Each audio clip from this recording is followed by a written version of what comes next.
오늘의 사설. 북한이 화내일까 간첩수사 막았다는 충격적 국정원 내부 정언들. 조선일보 2023년 1월 20일.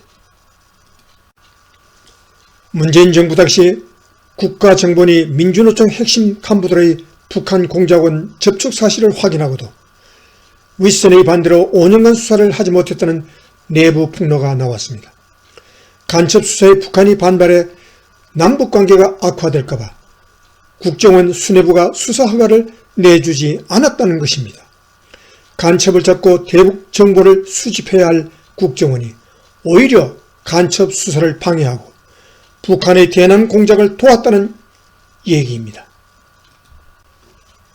국가정보원은 2017년 민주노총 조직국장 등 간부들이 캄보디아와 베트남 등지에서 북한 공작원 4명과 접촉하는 현장을 포착했습니다.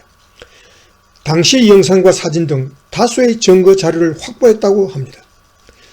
북한 공작원 중에는 대남 공작으로 영웅 칭호를 받은 국장급 인물도 있었습니다. 수사팀은 확실한 증거가 있으니 수사를 확대해야 한다고 수차례 보고했지만 수뇌부는 남북관계를 지켜보고 하자 증거를 더 모아야 하지 않느냐며 결재를 해주지 않았다고 합니다. 당시 국정원 수뇌부가 어떤 생각이었는지는 더 확인이 필요합니다.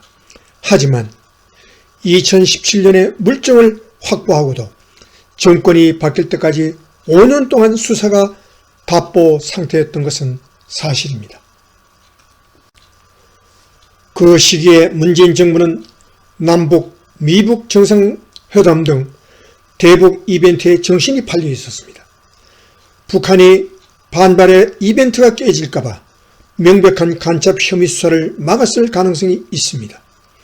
수사팀이 압수수색을 해야 한다고 보고서를 올리자 고위 간부는 휴가를 내고 수일간 나오지 않았다고 합니다.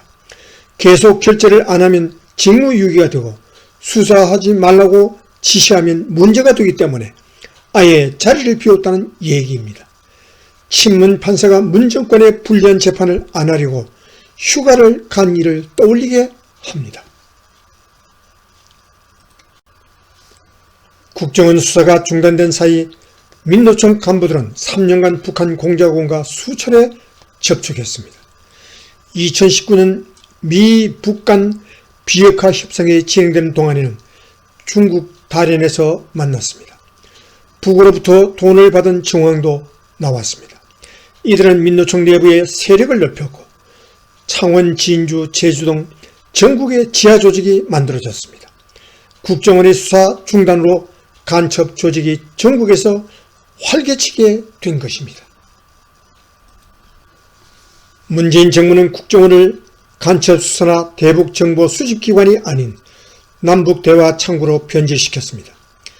간첩 적발은 2011년에서 2017년까지 26건에서 문 정부 때는 3건으로 급감했습니다. 민주당은 국정원 대공수사권을 폐지하는 국정원법 개정안도 강행 처리했습니다. 내년부터 국정원의 간첩 수사가 불가능해집니다. 경찰의 수사권이 넘어갔지만 대공수사를 할 안보경찰 수는 5년 사이 1000여 명이 줄었습니다. 심각한 상황입니다.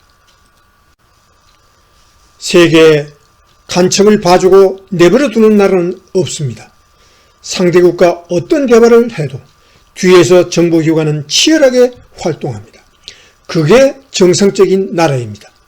전 국정원 방첩국장은 동료들에게 보낸 편지에서 문 정권이 정보전쟁 전사들을 무장 해제시켰다고 했습니다. 누가 이런 일을 벌였는지 진상을 밝혀야 합니다.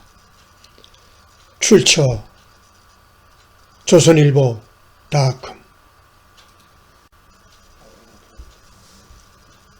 이상 2023년 1월 20일 아침에 보내드린 오늘의 사설.